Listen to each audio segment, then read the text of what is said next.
Bonjour chers camarades boursicotteurs, j'espère que vous allez bien.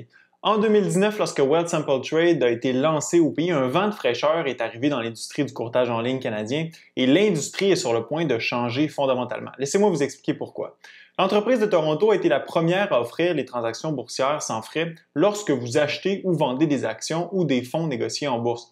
C'était une avancée importante qui a sans aucun doute démocratisé l'investissement autonome en rendant les marchés boursiers accessibles comme jamais et par le fait même a eu l'effet de responsabiliser davantage les individus à l'égard de leurs finances personnelles.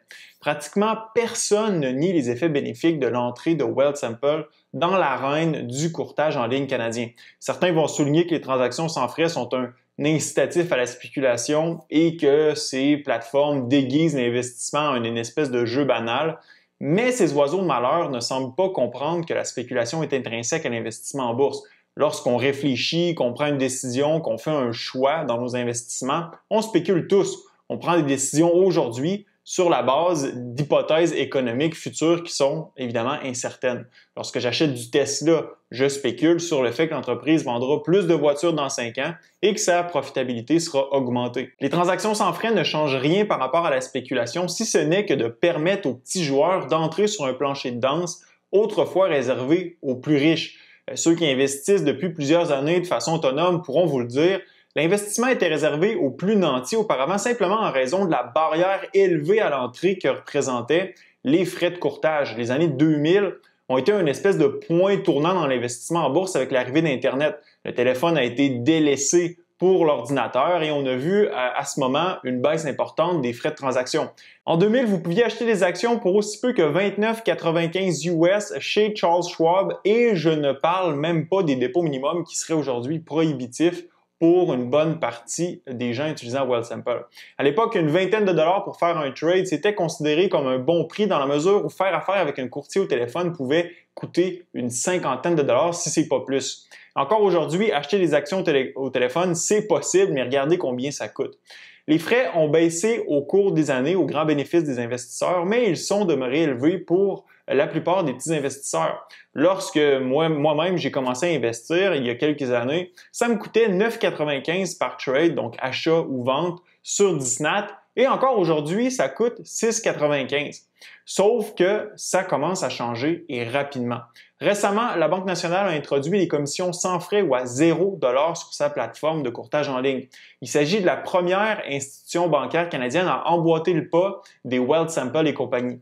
Et si vous faites 5 transactions par année, qui sont gratuites, les frais administratifs de 100 $ sont annulés. Clairement, il s'agit d'un game changer. En plus, Banque nationale Courtage Direct est une plateforme beaucoup plus complète que Wealthsimple.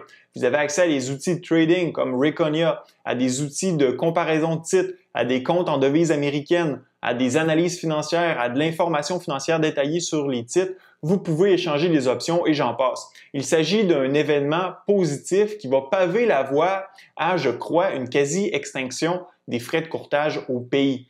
Les plateformes qui les conserveront devront se démarquer de façon importante pour pouvoir les justifier. Je vais être honnête avec vous, les transactions sans frais ne m'ont pas incité à transférer tous mes actifs de Disnat à Wealthsimple. J'ai simplement ouvert un compte en parallèle et j'ai commencé à investir chez Wealthsimple. Par contre, les Disnat, RBC, TD, BMO et les autres vont devoir réajuster le tir s'ils veulent rester dans la danse et demeurer compétitifs.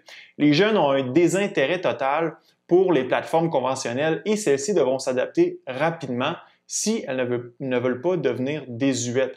La Banque nationale tente clairement de se démarquer du groupe en introduisant les transactions sans frais.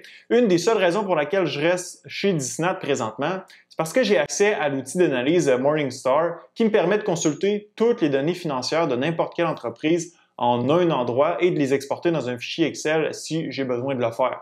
Il y a aussi le fait que je suis un peu paresseux pour m'embarquer dans un processus de transfert de mes actifs.